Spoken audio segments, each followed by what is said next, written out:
Thank you for tuning in to the latest edition of the 12 Kyle podcast. Whether you're listening during your commute, while working out, or just relaxing at home, we appreciate you. Every download, every listen, and every subscription means a lot. Up next, the 12 Kyle podcast. This is an ad by Regain Couples Therapy. Let's be honest. Loving your partner doesn't mean you always like them, and guess what? That's normal. Regain, powered by BetterHelp, offers couples therapy that's flexible, affordable, and 100% online. Whether you're reconnecting or working through conflict, Regain is here to support you both. See why people wish they'd tried couples therapy sooner. Visit regain.com/couplespod to get 10% off your first month. That's regain.com/couplespod. Your kids could get free or low-cost health coverage from Medicaid or CHIP. Even if you've applied before, they may be eligible now. Kids up to age 19 are covered for checkups, vaccines, dentist visits, hospital care, and more.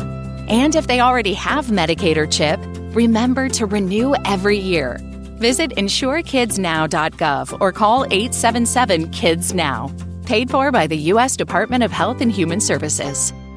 Ladies and gentlemen, thank you for listening. Thank you for downloading, and thank you for subscribing to the latest edition of the 12 Kyle podcast. I am your boy 12 Kyle. I want to thank you all for tuning in as you do each and every week. Check this out. On this episode, we have a special guest. In fact, really, she's no guest. She's almost a veteran to the podcast at this point. She's been on here several times. It has been documented that she is a top 3 pediatrician in the world. No. But she's not 3. She's not 3. Ladies and gentlemen, my best friend in the Marvel Universe, Dr. Jimmell, is back in the building. Jimmell, what up? Hi, everybody. Hi, listeners. Hi, Kyle. Thank you for having me back. What's good? Nothing much. Yeah, glad to have you back. I mean, I'm glad that you were able to clear out some space on your very busy calendar. I got pushed off for games. I got pushed off for events. I got pushed off for speaking engagements. So, I'm glad you're in the building.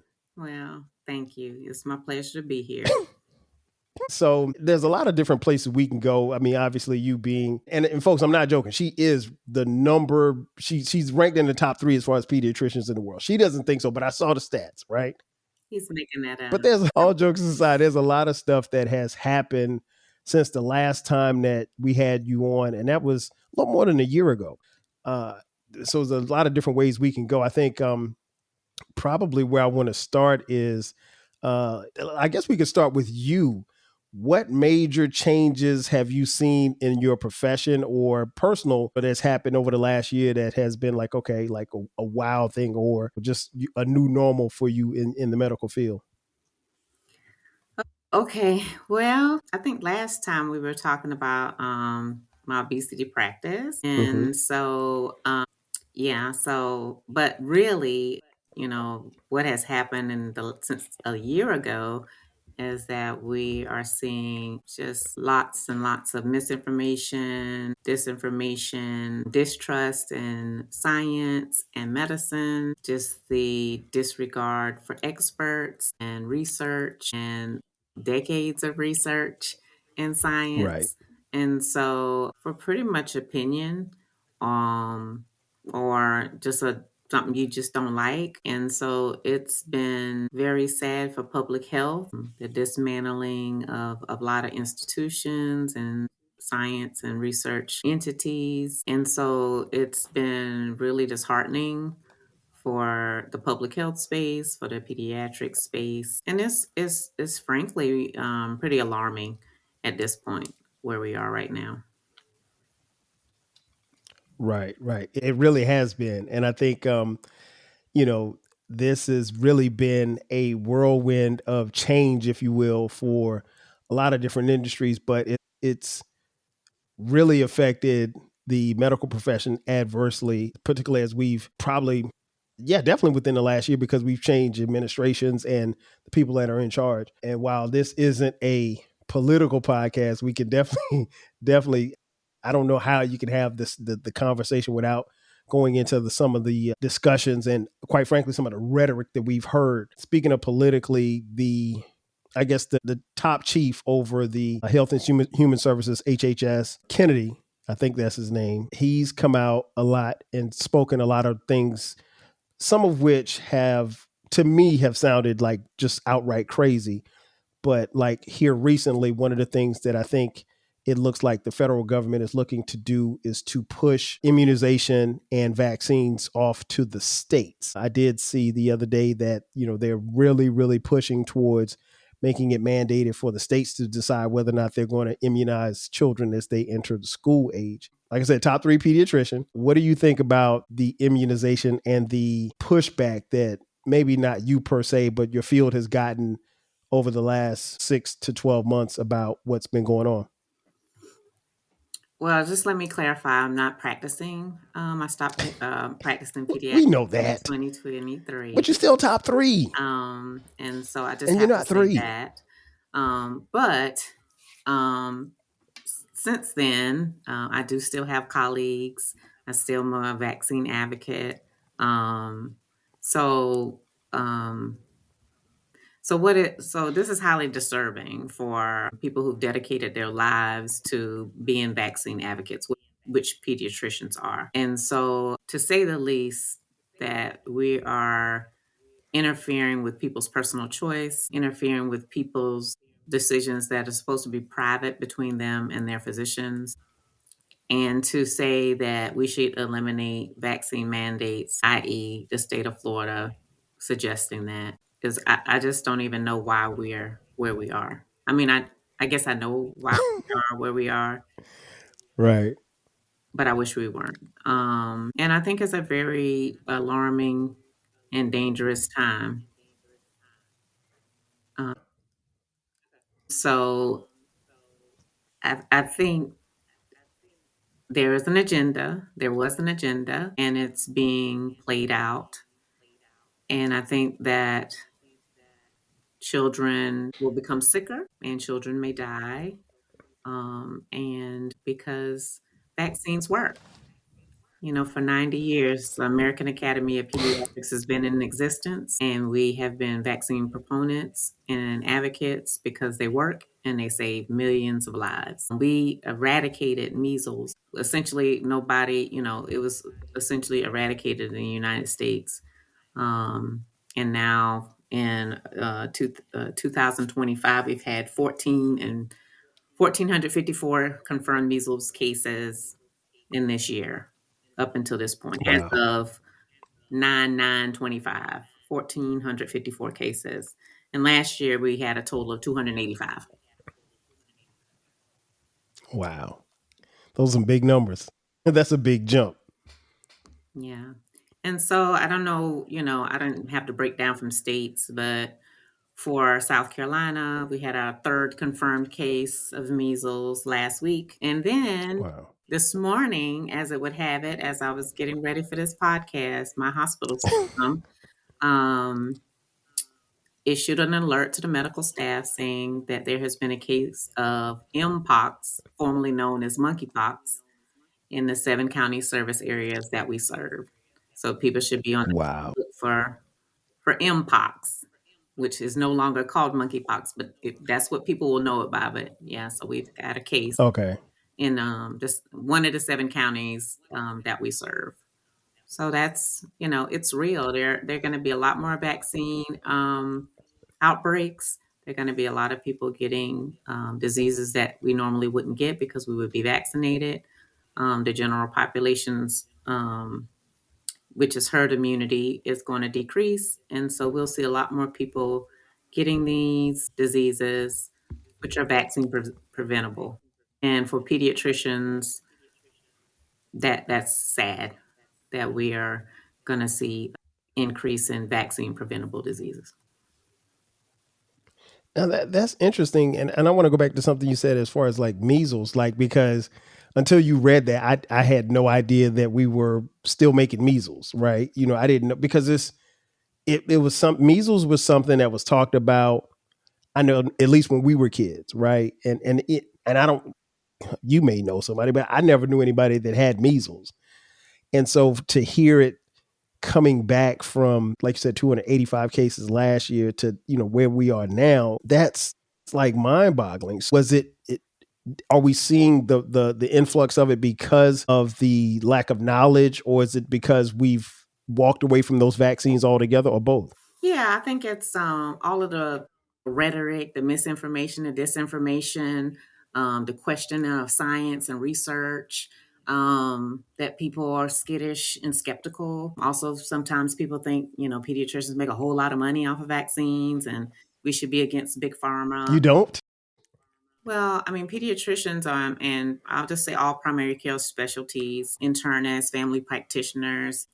Somebody might start playing a little violin for me, but the primary care physicians make the least amount of money out of all of the specialties in medicine. And so, if we Right. really were in it to do, make money, we'd be a surgeon or, some of these other high paying specialties. But people that are in primary care are trying to, help families, help patients. Not that surgeons are, and I'm not saying that. That's not what I'm saying. But we're certainly not making Right. money or a lot of money off of vaccines. We get $12 for administration fee. That's it. So, Yeah, that's not a lot of money. and that was when I was in practice 2 years ago. So I don't know what it is now. So we're not making money off of vaccines. Um, we want people to have healthy babies so they'll grow up to Mm-hmm. be healthy school age children, healthy teenagers, and then healthy young adults. And we want to see, that's a lot of the reasons why a lot of us choose pediatrics, because kids are relatively healthy. Yes, we do Right. have some illnesses that, kids can get, like childhood cancers and other things, but for the most part, kids are happy, they're jolly, they're healthy, happy for the most part. So for us to go to, swing the pendulum to where we may see a lot of unnecessary illness in children because we're not getting the vaccines anymore. That's sad for us. We don't Yeah, it's wanna got see to your be. I children mean, like, sick. We don't wanna, oh, no, no. one of the, side effects of measles is like, "Oh, what's the big deal? It's a rash." There's something, they can get encephalitis, which is a brain inflammation, and there are cases of, Right. kids that die from measles, which some of the kids that had it did unfortunately pass away. So Wow. it's not without risk. Everything we do has pros and cons, but for the most part, vaccines work and they save lives. I was reading earlier that the AAP released this schedule ahead of the respiratory virus season so that parents can make informed decisions as far as how they want to treat their children. Do you find, at least maybe not you because you're not practicing, but do you find that what the AAP has done is going to be helpful, or do you think people are just making the decision to follow some of these people like Kennedy and just do their own damn thing? I think it'll be a mix. But I think people trust their pediatricians. At least we hope that we have instilled trust. Um, it's difficult, I think, for the first time if you've come to a pediatrician. So, like, the people who've been rocking with us for 3 and 4 years, this their second child, their third child, probably has established some trust. But if you've come to us, this is your first baby, you hear all the things that the news and the TikTok is telling you, and then you come in and meet us, and we're seeming to be pushing vaccines, and that's what, the media would have you believe, that we're in here pushing it.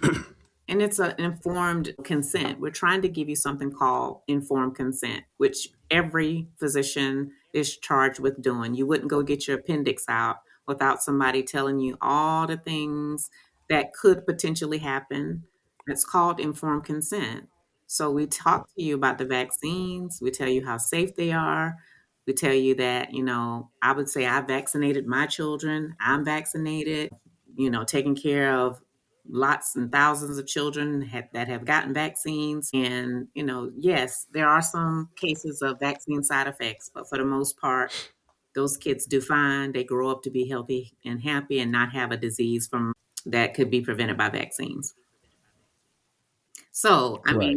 so I think it's a trust factor. I think if you're already established with a pediatrician, it's easier. I think if it's a new parent coming in and you want to weigh risk versus benefits and weighing all the things that's coming at you at such a fast pace. And you're looking at this baby and you're just like, this can't be right to give this baby, 3 Right. 4 shots at 2 months old. That doesn't seem right to me.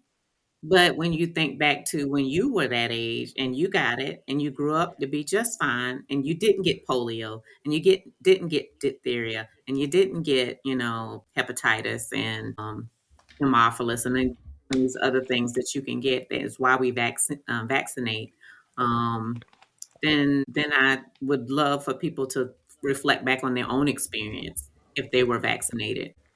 Sometimes we make decisions about circumcisions too, and some people have their own, you know, thoughts about that. But a lot of people are circumcised, and it was done as a baby, right? And so everybody has to make, for their own child, and we respect that.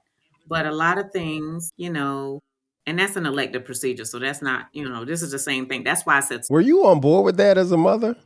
yeah, what you mean? Because you have 2 sons. Yeah. I said, were you on board with that as a mother? Yeah. But that's the analogy I'm talking about informed consent, because circumcisions are an Right. elective procedure. There are less incidents of urinary tract infections in boys that are circumcised compared to uncircumcised boys.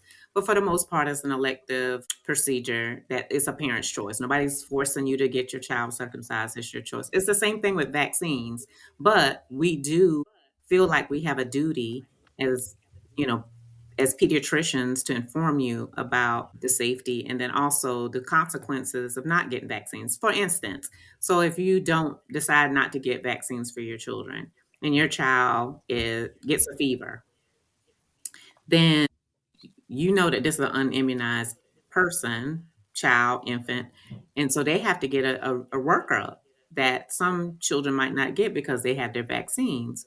And so sometimes that would be getting a lumbar puncture. Sometimes that would be getting blood work drawn to see where the infection is coming from. So everything has its pros and cons. Every action has, consequences that come with that. So we just try to lay it all out there so you can make an informed decision. And so, long story, answer to your question, did I feel that it was necessary for the AAP to put out their own immunization schedule? Well, they do that every year. Mm-hmm. And so they put it out in response to some of the advice that was given out by HHS. And so they said, let's I like that answer. go ahead and put out the vaccine schedule that we're going to stand by, because as an academy, we stand by vaccines. And so it was very important for them to put out. I was very proud of my academy for doing that. Last week, ACOG, American College of Obstetricians and Gynecologists for OBGYNs, they put out a statement contrary to what advice was given out by HHS, that Tylenol is not safe in pregnancy. They put out a statement to say, we stand by Tylenol and it is safe, from the American College of Obstetricians, that we still stand by Tylenol to be used in pregnancy, and it is not a cause of autism in children. Right. So this is dangerous stuff, right? So you Mm-hmm. link, taking Tylenol while you're pregnant to autism is ridiculous. I mean, so many women have taken Tylenol.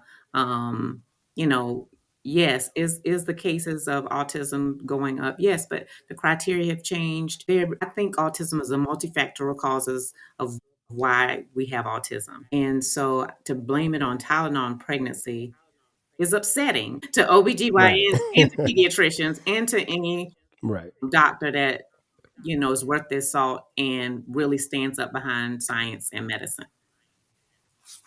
and years of research. Yeah. I can see why you would say that, because like you said, it's just weird to me that you have, associations like the AAP, which is the American Academy of Pediatricians, if I didn't say that earlier. You have that, and you have that body who's been around this long that will tell you, hey, this is what works, this is what doesn't work, this is what we've done. And then all of a sudden you get one person at the head of the HHS. And I like the term that you use, that is giving advice, because a lot of times if you listen to some of the people, particularly the head of the HHS, it sounds like he's, maybe he may have had a cocktail or two and he's sitting in front of a microphone and now he's giving advice to the American public. But it's just weird to hear those type of things, particularly when it's not coming from the medical field. I don't know necessarily if we are getting the right information that we need. And that's one of the things that you and I always talk about. And the thing that I try to preach to my friends and family is do your own research. You have gotten on me for going to WebMD for my diagnosis. Listen, y'all, I called her one day and I was like, I said, man, I got this thing going with my sinuses. I checked with WebMD. She was like, you don't need to be checking the WebMD. Go to the doctor. She's like, go to the ENT. So I went to the ENT, found out I had like 1,000 allergies or whatever the case may be. But WebMD was pretty good. But that's beside the point. So my next question is WebMD is good as far as medical knowledge. It's more of a okay, reputable site than TikTok. So if you have to go someplace, WebMD is fine, but it's not in lieu of going to the doctor. So that was the only point that I was saying. So let's just clarify. WebMD is a very reputable source to get medical information from. And TikTok, let me stop hating on TikTok. I'm not a TikTok person, so that's the reason why I keep hating on it. Like, I'm on TikTok. I'm not on TikTok. I mean, I don't get my medical information from TikTok. I could tell you that right now. There's certain doctors that are on TikTok and making really good information out there. So maybe I'll start doing some TikTok, but probably not. There you go. But I'm just saying, let me stop hating on it because I don't use it. But there's some people on there that's really giving out good medical sound advice. So just do your research, and make sure it's sound advice. But you also ultimately get to make your own decisions. But what I don't like is that in the response of trying to protect and, give people choice, my choices have been limited. So I'll give you the example about the COVID vaccine. Okay. That I want to get. I'm 51. Right now, the recommendation was put out that you can only get it if you're 65 and above. Well, I'm a long way from that, but I have never had COVID. So I am going on a trip to go to the AAP conference with all my fellow pediatricians out in Denver in a couple weeks. And I'm going to be on a plane. And I wanted to get myself vaccinated. It usually takes about 2 weeks for your immunity to build up. And so I wanted to go ahead and get my COVID vaccine before I got on the plane. And it was such an ordeal. For the first time, I felt like it was a barrier for me to get a vaccine. First I had to call and see if it was in town. So I called my local Publix. Of course it was in. And so they told me, but you need a prescription this year. I was like, why do you need a prescription? Wow. I never need a prescription to get the COVID vaccine before, but I don't care, whatever. So I called my doctor. I need a prescription for the COVID vaccine. Ma'am, you don't need a prescription for the COVID vaccine. You just go to the pharmacy and you get it. Ma'am, I'm telling you, they told me that this year you need a prescription to get the vaccine. And it specifically has to say COVID vaccine 2025-26. So wow. I was like, okay. So once we went through that back and forth, I got my prescription. Now this is a 2-day thing because I started on Thursday. So when I get to the pharmacy on Friday, I show up with my prescription. So I'm ready. I already called ahead of time. I'm filling up the form. I got my prescription. So I drop it off, and I got new insurance this year. So I don't know if this is my insurance or the all of the rhetoric that's going on. So there was this hullabaloo. They didn't, they couldn't find the code for 25, 26. It was just a whole thing. So I was like, okay, am I going to be able to get this shot today? Yes, it's $100. COVID vaccines have been free. For a COVID? Yes, I have never paid $100 for any vaccine. But Wow. I was charged $100 for the COVID vaccine. And I don't know if it's, like I said, I don't know if it's my insurance. I don't know if what it was, but I still got my COVID vaccine because I'm still getting on that plane in a couple weeks. I'm not trying to come back from Denver with COVID. So I paid my $100 and then I went on my merry way. But I used to get my COVID and flu together, which you can do. You can get those vaccines on the same day. But they said that my insurance would only pay for the flu vaccine if I got it in my doctor's office. So then I had to Wow. trek all the way from Publix. Now I'm at the pharmacy now. I had to trek all the way back to my doctor's office, which I had already been there to pick the prescription up that morning to get my flu vaccine. And I was like, this is Wow. insane. Like, can you imagine people having to go through this? So I had a friend, his father is in Georgia. I'm in South Carolina, by the way. So his father's in Georgia. That's your home state. Um, Mm-hmm.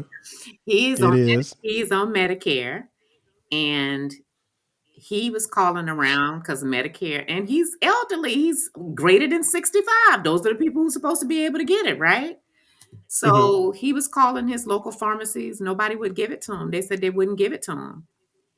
Wow. And so he finally found a Minute Clinic that would give it to him. And it's just insane. And this is happening more and more, that people are having barriers to getting the COVID vaccine. They're either having to, they're being denied, saying they can't get it, or it's costing more money than it has ever cost before. So it's just sad. We shouldn't have to put up barriers if we're trying to, you know, make America healthy again. Mm. Shouldn't be putting up barriers. And you should not be able to take away my choice for something Right. that I would like to do. No, I'm not 65, but I've never had COVID and I don't want to get it now. And so you shouldn't Right. interfere with my choice to make for me as an informed person who would like to still get the COVID vaccine. I shouldn't have that many barriers thrown up against me from getting it. So that's the problem I really have. Yeah, that is crazy. And as I'm listening to you tell this story, it's wild because there was a time, and it doesn't feel like it was that long ago, where you literally could drive your car up to a place and you'd have to wait in line for hours to get a COVID shot. I know this because I did it several times myself. And the vaccine was like, it was almost like crack. In the 80s, somebody was on the corner just handing it out.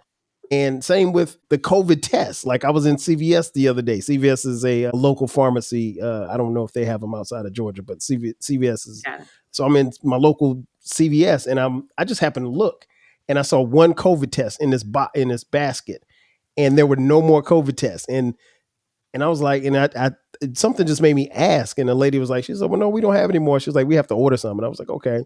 But I remember when the government sent us COVID tests, and In the mail. now it's just like, yeah, in the mail. I mean, like, so even if I wanted to get a COVID test tomorrow, like, I don't even know if I could go to CVS and find one. But that's just weird to me that you would have to go through all of that for someone who wants the vaccine, not somebody who's avoiding or saying, hey, you know what? I'm good. I ain't messing with it.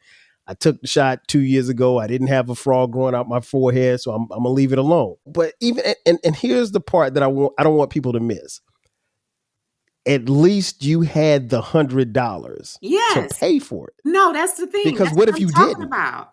So I had to have a car. I had to go, tell my doctor's office. They didn't believe me. So then I had to tell them again. Yeah, I've already called Publix. It's like, yes, I know 2 weeks ago you didn't need a prescription to get the COVID vaccine, but now you do. So then you have to wait on your doctor's office. And that's a burden on the doctors to write a prescription for everybody who wants the COVID vaccine that's not over 65. And apparently, in some places, if you're over Crazy. 65, you still need a prescription. So now they got to write a Right. prescription for everybody who wants a COVID vaccine. Okay, so that's more work and administrative work for them in their front office. Then I have to wait. Now, I'm the patient, so we normally wait right at doctor's offices. I'll say that. So I had to wait for it. Then I had Right. to drive. What if I didn't have the transportation to drive to Publix to go get it? And then I have insurance, but they still charged me Right. $100. She said it was 200 and something dollars. So that is the rebate after your insurance paid what they was going to pay. I was like, say what? I was like, this is crazy.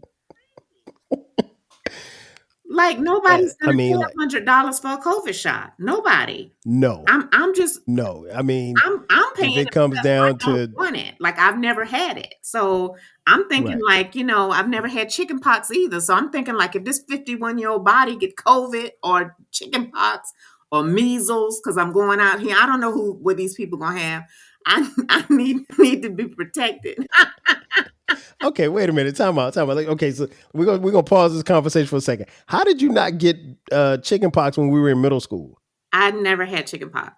So me and my siblings, Everybody had chickenpox when no, we were at Williams. never had it. Never had chickenpox. And so I'll tell you about my chickenpox saga. So me and my Okay. siblings, we've never had chickenpox. And so when I went to medical school, I had to get the chickenpox vaccine because they check your titers. And of course, I didn't have Okay. titers because I've never had chickenpox. And so I had to get shots. So I got my first round of chickenpox shots, I believe I think it was for med school, but I mean, Are you feeling nostalgic for the golden eras of rap and soul music? If so, tune in to the Rap Soul Podcast. We are your weekly journey through the 80s, 90s, and 2000s, spotlighting the music and the hidden gems that shaped the soundtrack of our lives. From the powerful beats to the soulful melodies, we bring you the best of the past with fresh insights and stories. Rediscover the music that defined a generation. Subscribe to the Rap Soul Podcast and enjoy the vibes. If you want a podcast where culture, conversation, and life collide, where you get insightful commentary, engaging discussions, and a fresh perspective on everything, then you need to listen to the 12 Kyle podcast. Hosted by the one and only, yours truly, 12 Kyle, a voice that you know and trust. This podcast will bring you thought-provoking moments, compelling stories, and a whole lot of fun. Whether you're a first-time listener or just tuning in, each episode promises to be something new and exciting. So sit back, relax, join 12 Kyle, myself, and my guests as we break down the world around us and give you stories that you've never heard before, from nostalgic throwbacks to everything in between. The 12 Kyle podcast is a front row seat to this conversation. Subscribe now and never miss an episode of the 12 Kyle podcast, where the vibe is always real and the discussion is always worth your time. This is an ad by Regain Couples Therapy. Let's be honest. Loving your partner doesn't mean you always like them, and guess what? That's normal. Regain, powered by BetterHelp, offers couples therapy that's flexible, affordable, and 100% online. Whether you're reconnecting or working through conflict, Regain is here to support you both. See why people wish they'd tried couples therapy sooner. Visit regain.com/couplespod to get 10% off your first month. That's regain.com/couplespod. Thanks for selling your car to Carvana. Here's your check. Whoa, when did I get here? What do you mean? I swear it was just moments ago that I accepted a great offer from Carvana online. I must have time traveled to the future. It was just moments ago. We do same-day pickup. Here's your check for that great offer. It is the future. It's the present and just the convenience of Carvana. Sorry to blow your mind. It's all good. Happens all the time. Sell your car the convenient way to Carvana. Pickup times may vary and fees may apply. Okay. I might have a senior memory lapse, but I think it was for med school. And so I got my, round of vaccines for that. And then some other time, I think for residency, they check your titers again. So that was when I was going to do pediatric residency. And I didn't have titers, even though I had done the shot. And so I had to take it again. Or maybe this is kind of a convoluted story. The short of it is, I had 2 rounds of varicella vaccine, which is Varivax. I had 2 rounds of 2 shots. So when you get the chickenpox vaccine, you get 2 shots, sometime apart. And so as an adult, so I got that twice. And then I'm going someplace for another job or whatever, and they still do the titers because they do this quite often in medicine. And I still didn't have chickenpox titers. And I was like, y'all are not giving me another round of vaccines. Like something's going on. My body doesn't want it. So I do not have immunity for chickenpox. And so as a pediatrician, that's crazy, right? So you see all kind of rashes and you see all kind of things that you have to diagnose. And of course, I've seen chickenpox in my career. But for me, I'm called what's called a vaccine non-responder.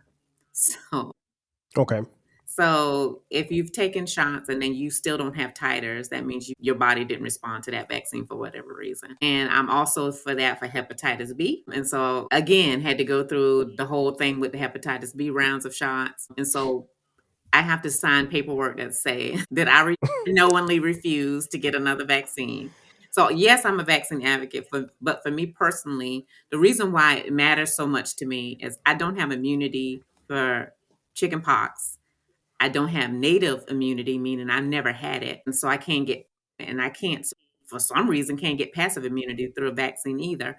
So I don't want someone to be able to walk into my office and expose me because I'm older. I don't want to get chickenpox at 51. I don't want to get COVID. I've seen what it's done to people. I see what it did to my brother. We share the same genes. Like, he didn't do so good with it. On it. So for me to be able to protect myself is very important to me that I do what I can to stay healthy. And so, I never got chickenpox and I still don't have titers for chickenpox. So that means if somebody comes around me with chickenpox and I'm not protected, I can get it. And so basically while I was practicing as a pediatrician, they would have to know, and a lot of people have never seen chickenpox. So they would have to pre-screen rashes for me to make sure that they didn't think it was chickenpox.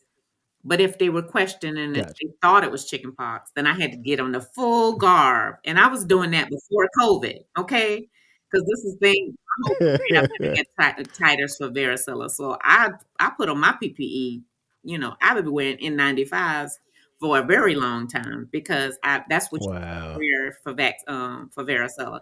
So for chickenpox. So I'd have to wear my N95. I'd put on my whole gown and gloves, and I'd go see the patient. But if, one of my partners was there was no reason for me to be exposed. So if they thought it was really chickenpox, a lot of times one of my partners would just see it. Well, here's my take, and this is the reason why I asked you this question, because as many of you know, maybe you don't know, Jimmell and I grew up together. We went to middle school, high school together, and I was in the 8th grade and she was in the 7th grade. And when I was in 8th grade, I am convinced that not only did I have chickenpox, but I gave it to the entire 8th grade. And when I tell you that everybody in my 8th grade class, I don't know how it didn't reach you, because everybody at Williams Middle School got sick. And I remember it to the day because it was like it was like a Thursday or Friday, and it was like 75 degrees. We were outside playing, and I was cold. It was 75 degrees, so it was warm in South Carolina, in Florence, where we grew up, and I'm freezing. And I just remember sitting down on the ground, and I was trying to get more sunlight because I had on a t-shirt, and if I had some shorts, I would have taken my jeans off and put some shorts on. I was freezing.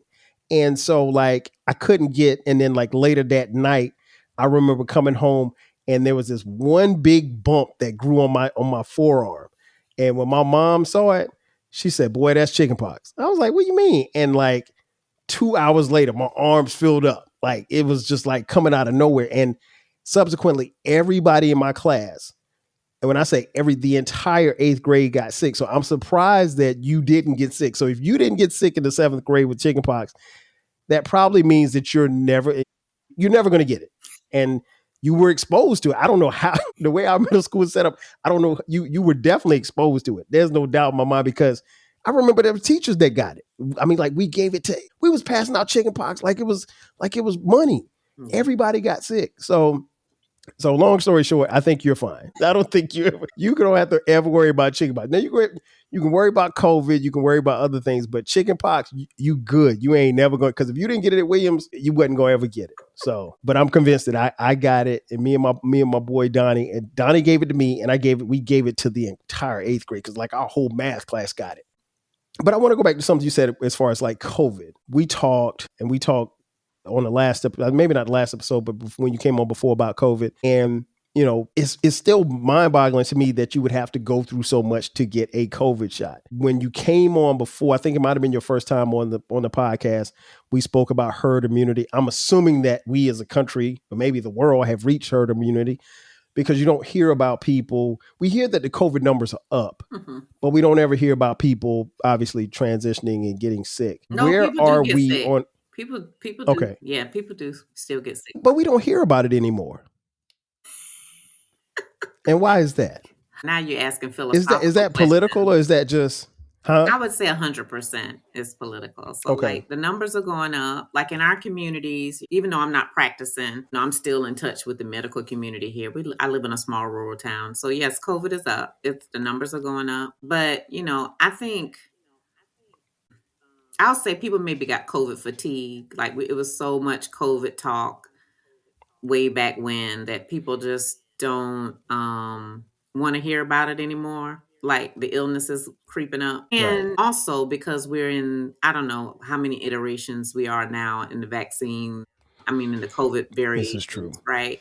So we know that as viruses mutate, they have different symptoms now. So apparently the variation that's out now, you get your throat is very sore and it feels like razor blades. So that's kind of the iteration now. Look, your girl don't want that, because I'm telling you, I don't do good with like sore throat. Give me a cold or a cough, but a razor blade in the back of my throat. No, I don't want that. But anyway, but it's not as virulent. I mean, it spreads still pretty easily. But the fact that we have vaccines and a lot of people have had it or have had a vaccines, you have some kind of immunity, some kind of built-in immunity. So now it's more like the flu, right? So sometimes we have bad flu seasons. Sometimes we have, not as bad flu seasons. And sometimes it's just a regular cold and you get over in a couple days. And a lot of times that's what's happening now with COVID. You have that sore throat, that crazy sore throat, and then you have a little congestion, and then you go get over it in a couple of days. So it's not as dire as it was when I first came on the podcast, because we were in the throes of it. We didn't know a lot about it, and millions and millions of people were dying from it. So from that aspect, no, we're not dying by the millions. But people still get sick, and there's still some long recovery that some people have, and there's still some long COVID that people can get from it. So again, I want to keep my 51-year-old self very healthy and not get anything. So tell me something. And I actually, I think, we talked about this because I told you this was in a discussion group that I was in, unfortunately. When people say, well, the doctors want to keep you on medicine, they want to have you taking these vaccines so they can get paid. Where does that come from? Where does that thought process come from? Because unbeknownst to me, there are a lot of people that feel like the people in the medical profession are financially profiting off every time they prescribe for you to go get this vaccine or go get that vaccine. And that's not the case. Oh, that's a very complicated question. But what I will do is say that there is a lot of pushback and there's a lot of rhetoric around the validity of science, right? So we have people out there that are questioning science, questioning research, and it's fine to question, but people have dedicated their careers and lives to helping get technologies, vaccines, and they're not doing that. They may make money off of it. Let's just put that out there. It's the profession. They're not doing it for that. If somebody comes up with a cure for cancer, they want to cure cancer. Now, money may come with that, but I don't think that's the motivation for most physicians that go into medicine. The main reason people say they go into medicine is to help people. And with every career, profession, there may be some bad actors out there that aren't in it for the right reasons or in it solely to make money. But for the most part, we want people to be healthy. Now, on the other end of that coin, because I'm also board certified in obesity medicine, right? So Right. I also feel like the American healthcare system is less towards prevention and more towards keeping people on medicines and those kind of things. So there is some truth to that. So on my other hat that I wear with obesity medicine, if we stop treating and come back every 3 months for us to check your high blood pressure and your diabetes and take this insulin and take this metformin and take this lisinopril and take this, hydrochlorothiazide for blood pressure and diabetes, but we don't address the root cause of obesity, then yes, there is some truth to what people feel about that. But now you can you can treat and there's some feelings about this too. But if you lose weight, you know, some people get off their high blood pressure medicine. Some people get off This is true. diabetes medicine. So, you know, there should be a shift on trying to help people become healthier and live a healthier life without so much reliance on medicine. But that takes a mind shift a lot of the times This is true. and hard work, commitment, and dedication. I mean, we talked about this. I think we touched on this a little bit last time. When we get We up a did. certain We age, did. We did. it's a little tough. So, I respect and I will say that the culture in medicine should be moving more towards prevention of chronic diseases, because that is a problem. It really is. And we have so many, especially in the South, we have so much diabetes, so much hypertension, so much obesity, that if we could get a handle on that and help people and give people the tools, that maybe we wouldn't be so reliant on medicines. Maybe we would be healthier. But I'm telling you, who wants to eat the Mediterranean diet, which is what people that live in the blue zones eat? And blue zones are people that Right. have a lot of people that live over 100 years old, and they're not Okay. like in wheelchairs and on oxygen. They're actually living. They're actually Mm-hmm. healthy and living long, active lives in communities. And there are several blue zones across the world, and they mostly them, eat that Mediterranean diet. And I mean, and They don't eat no so hamburgers. I think occasionally, I mean, probably, but you're yeah, not I was gonna about look to say, at. I I mean, need a burger every now and then now. Can't just eat salad every day. yeah. Come on now. I need some But I chicken. mean, so I think there's some truth to that. I mean, the way the Mhm. American healthcare system is set up, we don't focus as much on prevention as we need to, and that is an issue. But once you do get diabetes, high blood pressure, and the like, I mean, some of that stuff has to be controlled by medicines, because you can't walk around here with blood pressures of 200 over 100 and think No. you're going to live a long life, or life that's even one without morbidities, meaning you're not going to have some suffering from it, like Right. having a stroke or heart attack, or for diabetes, losing a limb. So I mean, you don't Mm-hmm. have to take the medicines, but if you got a hemoglobin A1C of 15, which is the number that they check to see about your diabetes, or your sugar, as some of the black folks call it. And I'm not making fun of us, because that's what we do. We call it I know sugar. what you meant. I know what you meant. Yeah. So um That was funny. if it's 15, then you can walk around and not take any medicines if you want, but you may lose your foot. I mean, it just is what Mm. it is. But Yeah, again, for it's interesting because pediatricians, we're not making the right. money off no vaccines. I'm gonna just say that one more time. Okay. Like, duly noted. Duly noted. When you were on before, we talked almost specifically about weight management. So I want to touch on that as well. Since it seems like since the last time we spoke on the podcast, one of the big things has been some of these drugs, like, and I can't call it drugs because I don't know I really don't know what it is. Ozempic. GLP-1, There you GLP-1. go. What is, so do those things work? And what is your take on the long-term success of those things? Because we've seen people drop some pounds now without having to go to the gym or hit the walking Oh trail. my gosh, please. Okay. Let me dispel one myth. You can get on a Okay. GLP-1 and still not lose weight because you still have to do the fundamental foundation of weight management or weight loss, and that is nutrition and activity. You still have to do those things. Facts. So, I mean, I'm a proponent of having a holistic look at what you're doing as far as managing your weight. And we can talk about stress, we can talk about hormones, especially, menopause in women. We talked about that a little bit last time. We did. It's a devil, I'm telling you. But anyway, but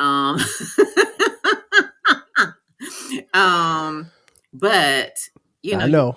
also have to, you can't eat as many burgers when you our age because it just, it and not, exercise because it's just gonna stick with you a little bit more than it did Mm-hmm. when we used to eat full pizzas when we were in college. So The good old days. The So good as old far as the days. medicines, like I said, I am board certified in obesity medicine. So I'm an advocate for the medicines too. I have a sweet spot for children because I'm a pediatrician. I was a pediatrician first. So in my Top practice, 3. I love to help my kiddos lose weight. My patient zero that I've started out with children, she's lost about 50 pounds. Oh, And wow. my patient zero is an adult, lost 80. So the medicines work. So really honestly, I usually tell people for about a year, you should try to stay on the medicine. As you work towards mind shift and habit changing. Changing habits take a long time. And Right. so that's why I say it should be a holistic, interdisciplinarian work that you do because a lot of it is shifting your mind and around food. And what the medicine does for a lot of people is get rid of the food noise. So if you've never had food noise, you don't know what that is, but that's when you constantly think about food. That's why it's called food noise. And so the I've medicine, never heard that term before, but it makes sense. yeah. So if you're somebody who constantly thinks about food, what you're going to eat the next time you eat, or you getting up from the table from breakfast and you're planning what you're going to eat for lunch, or the snack in between breakfast and lunch, the medicine helps people a lot of times with that. It shuts off that food noise, and so they're not constantly thinking about food, and so they can make some gains. They can have some success because their brain is not obsessed with food. And I think that's one of the things that people don't understand. Obesity is very faceted chronic disease. And, once you have it, you're going to stick with it. It might stick with you for the rest of your life. But it's been shown if you help children that to lose the weight as teenagers, then they go on to be usually healthy adults and they usually have more success rate of keeping the weight off. Now, when we get of a certain age, sometimes we just it's difficult to make those habits Right. and change those habits because they've been set up over the course of decades. And so that's why I tell people Facts. weight management is a journey. You're going to have ebbs and flows with everything. And so to answer your question, I always have these long-winded, but I get back to it. No, it's a great. You're doing fine. I Yeah. love the answer. So I do really think these are good medicines. The field of obesity medicine is a baby field compared to a lot of the fields out there, but it's taken some of the science and knowledge to help people change their lives. So for people to be able to be more active, to feel more comfortable in their own skin, because they look in the mirror and they like what they see now. Right. That's so helpful and so much more of a motivator. Um, and it rivals some bariatric weight loss, surgery weight loss. So yes, everybody seems to be on the Ozempic, Wegovy, Mounjaro, Zepbound, um, and and I think it's a good thing for the most part because it helps people with their other chronic morbidities. So a lot of people can get off their diabetes medicine. Some people can get off their hypertension medicine. You're swapping it out for another medicine, right? And so people say, "What happens Mm-hmm. when you get off the medicine?" Well, for the most part, a lot of people gain the weight back if they haven't done the work. So if you Right. haven't decided that you were going to start exercising or changing your diet and you just took the medicine, lost the weight you wanted to lose, but you didn't change your mind, when the food noise comes back, you're going to listen to it. Right. I mean, but it's about getting fly for the summer, right? But if you get yourself some tools of how you can deal with your triggers of stress, emotional eating, night eating, then that's how you can make that lifestyle change. So the basis of weight management is medicine plus lifestyle change. So we use all the tools, but really to make that long lasting change, you have to change the habits. Okay. All right. Well, I got one more question before we get out of here. And this is not related to anything that we've talked about. It's not related to any health or anything like that. The question I want to know is, what is your alma mater going to do in basketball this year? Say that again. What is your alma mater going to do in basketball? I think you heard me the first time, because they're not going to be with, because last year y'all came out, oh, we got Cooper Flag, we're doing this, we're doing that. And I mean, it started out good, and then it just went I don't know what we're downhill. gonna do. We're trying to get through football season right now. For those of you who don't know, Jimmell is a Duke alum, and so I always find it interesting. Like our conversations about basketball are always funny, but like you're a big Duke football fan, which is crazy to me. I mean, I remember you told me like one year about how people go to football games. I'm like, people actually watch football at Duke, like. Because you hear about the Cameron crazies, but nobody talks about the football team. No, but I was friends with a lot of the football players at Duke, and we did have some success, sometimes. That was 30 years ago, Jimmell. But it hadn't been, we're not known for football. And so, Of course. Last year we had a pretty good season, and we lost our coach, and then we got Manny Diaz. And so I think he's just trying to get the boys right. I'm hoping that we can have a couple wins. Now, it wasn't looking too tough right there at the beginning here, but it's just the beginning. So we just gonna have to see what we do. As far as basketball goes, I love your optimism.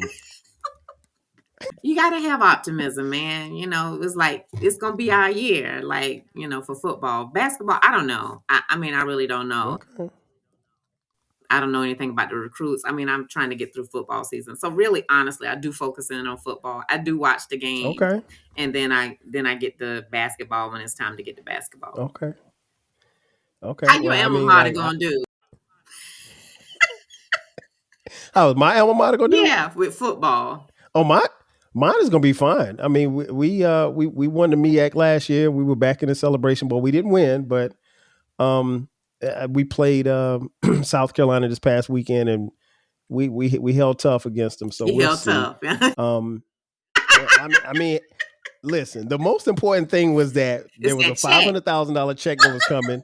We need to get that check and get back on I-26 and go back to Orangeburg. That's all. And we needed to be healthy. I get it. I understand. We got the check, and from what I understand, the check cleared. Yeah. Thank you, South Carolina. Yeah. So that's important because we need that money. Yeah. But I think we're going to have a pretty good season. We'll see. I never try to brag about it, but even watching the games, and this is how you're getting old, because like I get frustrated. I be like the other day I was wanting to like throw stuff at the TV, and I'm like, okay, like I'm getting a little out of control. I don't get like that about pro football, but college, especially when you went to school, it's personal. We just feel it a little bit more than that's what I always say. Saturdays are better than Sundays, but I agree with that. And then until basketball season comes in, and that's on Sunday. But and we were both in the same fantasy football league, and for some reason, no, don't. For some reason, I had the last pick. I had the last pick in the draft. I don't know how I got the last pick in the draft, but for the second year in a row, I got the last pick in the draft. No, it was not. I'm not going to complain on the podcast. Stop. He's not telling. He's giving you misinformation. It's not 2 years in a row that he was the last pick, but next to the last. I was close to last. Well, so I was next. I have to make do with what I have. Yeah. So I got blown out by your son. So I was, it was just terrible. I was holding on until that, Zay Flowers came through, and then it was over. So, oh my God. Yeah, he got Zay. And listen, I died after that.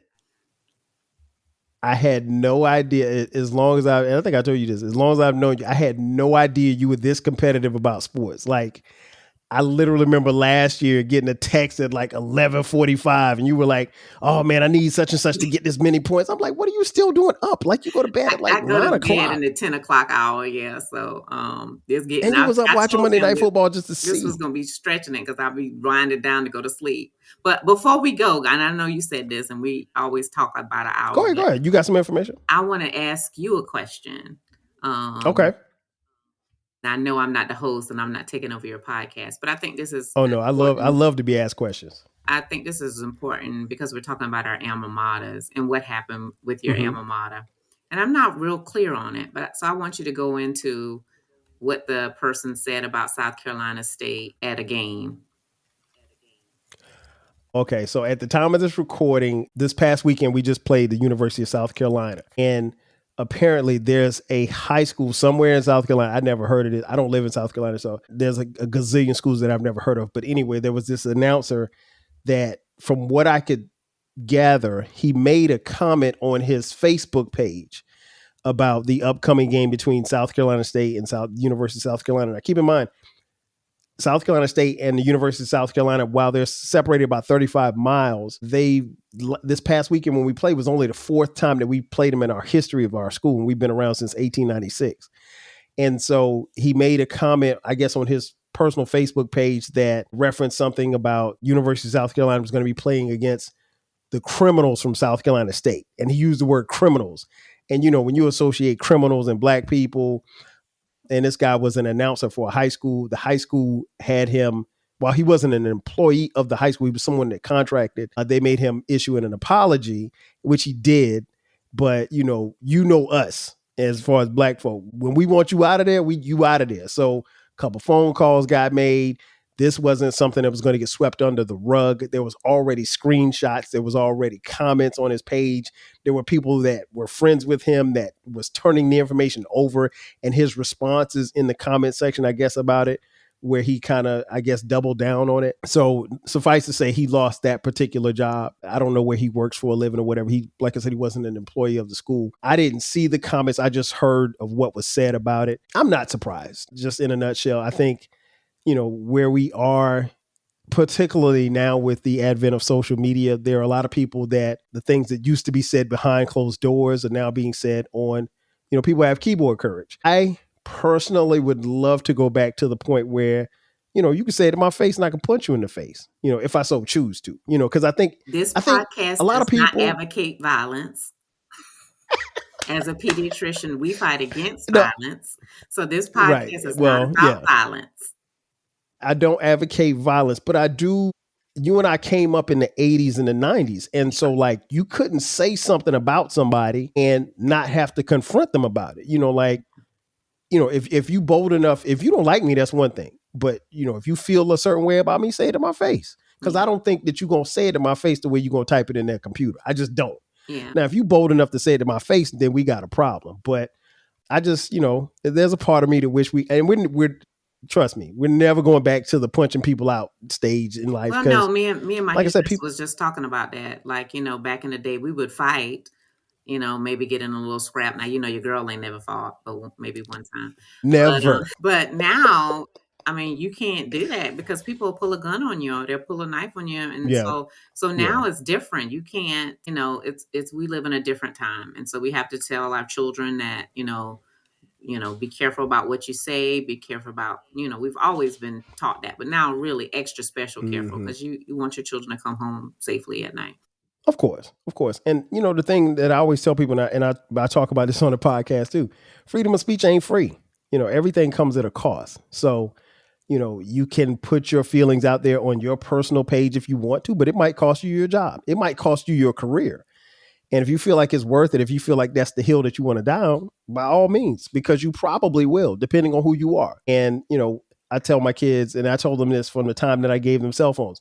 Once you press send, it's out there. There's no bringing it back. There's no deleting. Nothing ever gets deleted from the internet. Right. And so we have to be mindful about what it is that we say, what we like, what we don't like. And, if you don't like something, I mean, he could have easily kept that comment to himself. But I guess maybe he figured in his little friend group on Facebook that nobody was officially, that he wasn't affiliated with anybody that would get that back to anybody from South Carolina State. I mean, so there were a lot of people in our alumni base that was very upset about those comments. Again, I didn't see it. I don't go looking for that kind of stuff on social media. I know that it's there. Yeah. But, I just wanted to, I just thought I'd bring it up since we were talking about alma maters, and I knew that happened for your Of course. And I appreciate the question. We'll have to have you back on the podcast and we can talk sports, because people don't know Dr. Jimmell is a big sports fan.